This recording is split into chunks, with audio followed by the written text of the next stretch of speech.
കൂട്ടുകാരെ, അപ്പോൾ beauty and ക്യൂട്ടിയുടെ പുതിയൊരു വീഡിയോയിലേക്ക് എൻ്റെ എല്ലാ കൂട്ടുകാർക്കും സ്വാഗതം. അപ്പോൾ നമുക്കിടെ ഇവിടെ മഴയൊക്കെ തുടങ്ങി കേട്ടോ. ഇപ്പം 3-4-5 ദിവസമായിട്ട് നമുക്ക് എന്നും നല്ല മഴ കിട്ടാറുണ്ട്. അപ്പോൾ അതിൻ്റേതായ കഷ്ടത്തിൻ്റെ സ്മെല്ല് അങ്ങനെയുള്ള കാര്യങ്ങളെല്ലാം നമുക്കിടെ ഇവിടെ കണ്ടു തുടങ്ങിയിട്ടുണ്ട് കേട്ടോ. ഇനി അതിനുള്ള സൊല്യൂഷനൊക്കെ ഒന്ന് കണ്ടെത്തണം. പിന്നെ നമുക്കിടെ കഴിഞ്ഞ ദിവസം മറ്റേ കൊത്തി എന്ന് പറഞ്ഞിട്ട് ആ കോഴീനെ ഞാൻ 2 ദിവസത്തേക്ക് മാറ്റിയിട്ടായിരുന്നു. കാരണം നമുക്കൊരു ചെറിയ ട്രിപ്പൊക്കെ പ്ലാൻ ചെയ്തായിരുന്നു കേട്ടോ. നമ്മൾ ചെറിയൊരു ഫാമിലി ട്രിപ്പൊക്കെ പോയായിരുന്നു. അപ്പോൾ നമുക്കിവിടെ കോഴീനെ അങ്ങനെ നോക്കിയിരിക്കാനായിട്ടുള്ള ഒരു ഓപ്ഷൻ ഇല്ലാത്തത് കൊണ്ട് തന്നെ അതിനെ മാറ്റിയിട്ടിട്ടായിരുന്നു കേട്ടോ പോയത്. കാരണം എങ്ങാനും അതിന് മുറിവുള്ളത് കൊണ്ട് തന്നെ ബാക്കി കോഴികളെല്ലാം വീണ്ടും അതിനെ കൊത്തിയേ ഈ ചോര കണ്ടു കഴിഞ്ഞാൽ ബാക്കി എല്ലാ കോഴികളും കൂടി അതിനെ കൊല്ലുമെന്നാണ് കേട്ടിട്ടുള്ളത്.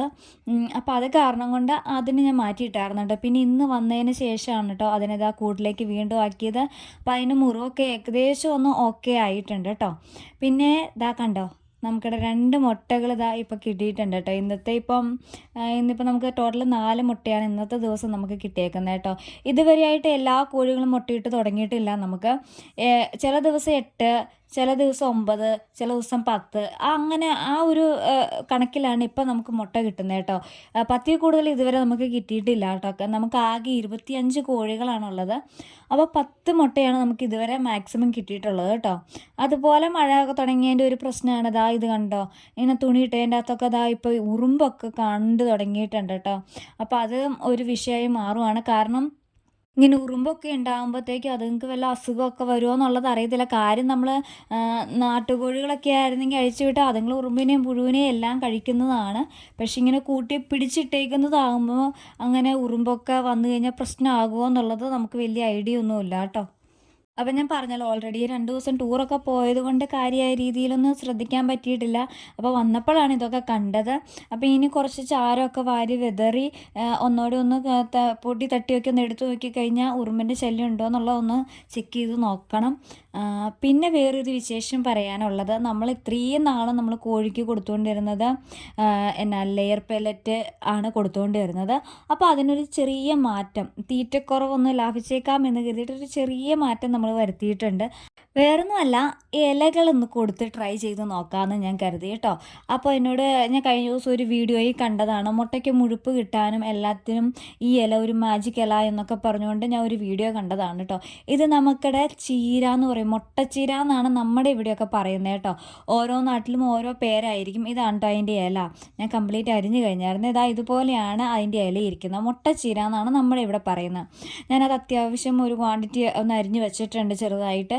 പിന്നെ നമുക്കിടെ ലെയർ പെല്ലറ്റോടെ ഒന്ന് ഇട്ടിട്ട് 2 കൂടിയും കുറച്ച് വെള്ളം ഒഴിച്ച് നനച്ച് മിക്സ് ചെയ്താണ് കേട്ടോ കൊടുക്കുന്നത്. അപ്പോൾ ഞാൻ ഇപ്പോൾ കാണിച്ച ആ പാത്രമില്ലേ, ആ പാത്രത്തിൽ ഓരോ ബൗൾ എന്നോണാണ് കേട്ടോ. ഒരു പാത്തിയിൽ ഒരു ബൗള്, അടുത്ത പാത്തിയിൽ ഒരു ബൗള്, അങ്ങനെ 2 ബൗളായിട്ടാണ് കേട്ടോ നമ്മൾ കൊടുക്കുന്നത്. അപ്പോൾ നോർമലി നമ്മൾ ഒരു കോഴിയുടെ തീറ്റ എന്ന് പറയുന്നത് 100 ഗ്രാമാണ്. അപ്പോൾ ആ ഒരു കണക്ക് ഏകദേശം വരത്തക്ക രീതിയിലാണ് ഞാൻ ഈ ഇല മിക്സ് ചെയ്ത് കൊടുക്കുന്നത് കേട്ടോ. അതല്ലാതെ ഞാൻ ലെയർ മാഷ് മാത്രമായിട്ട് 100 ഗ്രാം കൊടുക്കാറില്ല. അപ്പോൾ നമുക്കിടെ വീഡിയോ കാണുന്നതിൽ പലരും കോഴി വളർത്തുന്നവരായിരിക്കും. അപ്പോൾ അവരൊക്കെ ഒന്ന് അറിയാമെങ്കിൽ പറഞ്ഞു തരിക, നിങ്ങൾ ചെയ്യുന്നത് എങ്ങനെയാണെന്ന്. ഞാൻ ചെയ്യുന്നത് 100 ഗ്രാം ഈ ഇലയും കൂടി ഉൾപ്പെടുത്തിയിട്ടാണ് 100 ഗ്രാം എന്നോണം സെറ്റ് ചെയ്തെടുക്കുന്നത്. നിങ്ങൾ ചെയ്യുന്നത് എങ്ങനെയാണ്? 100 ഗ്രാം മാത്രം തീറ്റ കൊടുക്കുക, എന്നിട്ട് എക്സ്ട്രാ ആയിട്ടാണോ ഇല കൊടുക്കുന്നത്? പലരും എനിക്ക് കമൻറ്റ് ബോക്സിൽ കമൻറ്റ് ചെയ്യാറുണ്ട്, ഇല കൊടുക്കാൻ, വാഴപ്പിണ്ടി കൊടുക്കാമെന്നൊക്കെ. അപ്പോൾ നിങ്ങൾ നോർമലി ചെയ്യുന്നത് ഈ 100 ഗ്രാം തീറ്റ കൂടാതെ ആണോ നിങ്ങൾ തീറ്റ ഇലയൊക്കെ കൊടുക്കുന്നത് എന്നുള്ളത് ഒന്ന് പറയുക കേട്ടോ. ഞാൻ 2 കൂടിയും കൂട്ടിയിട്ടാണ് 100 ഗ്രാം എന്ന ഒരു കണക്ക് സെറ്റ് ചെയ്യുന്നത് കേട്ടോ. പിന്നെ എനിക്ക് നിങ്ങളോട് ചോദിക്കാനുള്ള വേറൊരു കാര്യം എന്ന് പറയുന്നത്, നിങ്ങളുടെ നാട്ടിലൊക്കെ മുട്ടയുടെ വില എത്രയാണ്? നിങ്ങളത് അടുത്തുള്ളവർക്കാണോ കൊടുക്കുന്നത്, അതോ കടയിൽ കൊണ്ട് കൊടുക്കുകയാണോ? എങ്ങനെയാണ് നിങ്ങളതൊക്കെ ചെയ്യുന്നതെന്നുള്ളത് വിരോധം ഇല്ലാത്തവരൊക്കെ ഒന്ന് പറഞ്ഞു തരിക. കാരണം നമുക്കിടെ ഇവിടെ കടയിലൊക്കെ ചോദിക്കുമ്പോൾ 6 രൂപ 6.5 രൂപയൊക്കെയാണ് റേറ്റ് പറയുന്നത്. ആ ഒരു റേറ്റിൽ നമ്മൾ കടയിൽ കൊണ്ട് കൊടുത്തു കഴിഞ്ഞാൽ നമുക്കൊന്നും കിട്ടാനില്ല. അപ്പോൾ നമുക്ക് ചില കടകളിലൊക്കെ ചോദിക്കുമ്പോൾ അവർ നമുക്ക് 8 രൂപ വെച്ച് തരാമെന്നൊക്കെ പറയുന്നുണ്ട്. അപ്പോൾ അത് നമുക്ക് പിന്നെയും ഭേദമാണ്. അപ്പോൾ നിങ്ങളുടെ നാട്ടിലൊക്കെ എങ്ങനെയാണ് നിങ്ങൾ മുട്ട സെയിലാക്കുന്നത്? നിങ്ങൾക്ക് അവിടെ വില എത്രയാണ് എന്ന് വീഡിയോ കാണുന്ന ഏതെങ്കിലും കൂട്ടുകാരുണ്ടെങ്കിൽ ഒന്ന് പറഞ്ഞു തരണം കേട്ടോ. നമുക്കൊന്ന് കമ്പയർ ചെയ്യാമല്ലോ, നമ്മുടെ നാട്ടിലെ വിലയും നിങ്ങളുടെ നാട്ടിലെ. കാര്യമൊന്നുമില്ല, എന്നാലും ഒന്ന് അറിഞ്ഞിരിക്കാമല്ലോ, അത്രേ ഉള്ളൂ.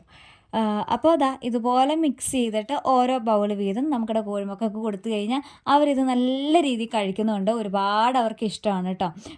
പെട്ടെന്ന് തന്നെ അവരുടെ പാത്രമൊക്കെ കാലിയാക്കി വെച്ചേക്കുന്നത് കാണാം കേട്ടോ. അപ്പോൾ കോഴിത്തീറ്റ മാത്രം കൊടുക്കുന്നവർ ഇതോടെ ഒന്ന് ട്രൈ ചെയ്ത് നോക്കുക. കാരണം നമുക്ക് മുട്ടയുടെ പ്രൊഡക്ഷൻ കുറയുമെന്നാണ് പറയുന്നത്. BV3 വേറെ തീറ്റ കൊടുത്തു കഴിഞ്ഞാൽ മുട്ടയുടെ പ്രൊഡക്ഷൻ കുറയുമെന്നാണ് പറയുന്നത്. ഞാൻ നോക്കിയിട്ട് 300 മുട്ട എന്നുള്ളിടത്ത് 280 മുട്ട നമുക്ക് കിട്ടിയാലും നമ്മുടെ തീറ്റ ചിലവ് അപ്പോൾ അവിടെ നമുക്ക് ലാഭമാണല്ലോ. അപ്പോൾ അത് കാരണം കൊണ്ട് ഇതൊന്ന് ട്രൈ ചെയ്ത് നോക്കാം. ഒരു പരീക്ഷണമാണല്ലോ, അപ്പോൾ ഒന്ന് പരീക്ഷിച്ചേക്കാമെന്ന് തന്നെ കരുതി. പിന്നെ നമുക്കിടെ മുയൽക്കുട്ടന്മാരാണ്. ദേ കണ്ടോ, ഇപ്പം നമുക്കിടെ മുയൽക്കുട്ടന്മാരിൽ ഒരാൾ മാത്രം ഇല്ല. അപ്പോൾ നമുക്കിടെ മുയൽക്കുട്ടന്മാരിൽ ഒരാൾ നമ്മൾ കൊടുത്തു കേട്ടോ. അത് ഇവിടെ മോൻ്റെ ഫ്രണ്ടിനാണ് കൊടുത്തേക്കുന്നത്. അപ്പോൾ നമ്മൾ റേറ്റ് പറഞ്ഞത് 400 രൂപയാണ് കേട്ടോ മുയൽക്കുട്ടന് റേറ്റ് പറഞ്ഞത്. അപ്പോൾ അതിൻ്റെ റേറ്റും എനിക്കറിയത്തില്ല. ഈ പറഞ്ഞ പോലെ നമ്മൾ ആദ്യമായിട്ട് ചെയ്തുകൊണ്ടേ അറിയത്തില്ല. അപ്പോൾ നിങ്ങളുടെ നാട്ടിൽ വില എങ്ങനെയാണെന്നുള്ളത്, അല്ലെങ്കിൽ മുയലിന് 2 മാസമായ മുയലിന് നമുക്ക് എത്ര രൂപയാണ് നമ്മൾ പറയണ്ടേ എന്നുള്ളതും കൂടി അറിയാവുന്നവർ, മുയലിൻ്റെ കാര്യം അറിയാവുന്നവരും കൂടി ഒന്ന് കമൻറ്റ് ചെയ്യണേ. നമ്മളിപ്പോൾ മേടിച്ചേക്കുന്നത് 3 മാസം കഴിഞ്ഞു. നമ്മൾ മേടിച്ചത് 400 രൂപയാണ് കേട്ടോ മേടിച്ചേക്കുന്നത്. അപ്പോൾ അതെന്തായാലും കൂടുതലല്ലാന്ന് എനിക്ക് തോന്നുന്നത്. അപ്പോൾ അറിയാവുന്നവർ നിങ്ങളുടെ നല്ല റേറ്റും കൂടി ഒന്ന് കമൻറ്റ് ചെയ്യുക കേട്ടോ. അപ്പോൾ നമുക്കിടെ ബാക്കി ഇനി 3 പേരോടെയാണ് കേട്ടോ ഉള്ളത്. ഒരു ആൺമുയലിനെയാണ് കേട്ടോ കൊടുത്തത്. പിന്നെ നമുക്കിടെ മുയലമ്മ ഇനി പ്രഗ്നൻ്റ് ആണോ അല്ലയോ എന്നുള്ളതൊന്നും നമുക്കറിയത്തില്ല. കാരണം അവൾ പ്രസവിച്ച് കഴിയുമ്പോഴാണ് അവൾ പ്രഗ്നൻ്റ് ആയിരുന്നെന്ന് പോലും എനിക്കറിയാം. ഞാൻ കുറേ വീഡിയോസ് കണ്ടിട്ട് അവൾക്ക് ആ ലക്ഷണങ്ങൾ വല്ലതും ഉണ്ടോ എന്നൊക്കെ നോക്കാറുണ്ട്. പക്ഷേ അവൾ ഇങ്ങനെ രോമം പൊഴിക്കുക അങ്ങനെയുള്ള ഒരു ലക്ഷണമില്ല. കണ്ടൻ്റെ കൂടെ വിട്ട് കഴിഞ്ഞാൽ ഒരു സൗണ്ട് ഉണ്ടാക്കും. ഇതൊന്നും അവക്കടെ സൈഡിൽ നിന്ന് ഇതുവരെ ഉണ്ടായിട്ടില്ല കേട്ടോ. ഇവരെ പ്രഗ്നൻ്റ് ആയിരുന്ന സമയത്തും അവൾക്ക് ഈ ലക്ഷണങ്ങളൊന്നും ഇല്ലായിരുന്നു. അത് കാരണം അവൾ പ്രഗ്നൻ്റ് ആണോ ഇല്ലയോ എന്ന് എനിക്ക് അറിയത്തേ ഇല്ല. പ്രസവിച്ച് കഴിയുമ്പോഴാണ് അറിയുന്നത് അവൾ പ്രഗ്നൻ്റ് ആയിരുന്നു എന്ന് പോലും. എന്തായാലും അതും വെയിറ്റിങ്ങിലാണ് കേട്ടോ. അവൾക്ക് കുഞ്ഞാവ് ഉണ്ടാവാറായോ എന്ന് അറിയാൻ പാടില്ലാത്തതുകൊണ്ട് അവളെ സെപ്പറേറ്റ് ഒരു കൂടുതലാണ് കേട്ടോ ഇട്ട് വെച്ചേക്കുന്നത്. ഇവരെല്ലാവരും ഇപ്പോൾ ഒരുമിച്ചാണ് കിടക്കുന്നത്. അപ്പോൾ ഇന്നത്തെ വിശേഷങ്ങൾ എന്നൊക്കെ പറയണത് ഇത്രയൊക്കെ ഉള്ളൂ. അപ്പോൾ മുയലിൻ്റെയും കോഴികളുടെയും വിശേഷമൊക്കെ ഇഷ്ടമായവർ ഒന്ന് സബ്സ്ക്രൈബ് കൂടി ചെയ്തൊന്ന് സപ്പോർട്ട് ചെയ്യണേ. അപ്പോൾ നിങ്ങളുടെ സപ്പോർട്ട് ഉണ്ടെങ്കിൽ നമുക്ക് ഉടനെ തന്നെ ഒരു 3K ആവാനുള്ളൊരു ചാൻസ് ഉണ്ട്. ഉടനെയല്ല, കുറച്ച് ഒരു 100 പേരുടെ കുറവൊക്കെ ഉണ്ടേ. അപ്പോൾ എന്തായാലും ഒന്ന് സപ്പോർട്ട് ചെയ്യുക. അപ്പോൾ മറ്റൊരു വീഡിയോ ആയിട്ട് നമുക്ക് വീണ്ടും കാണാം. അതുവരേക്കും ടാറ്റാ, ബൈ.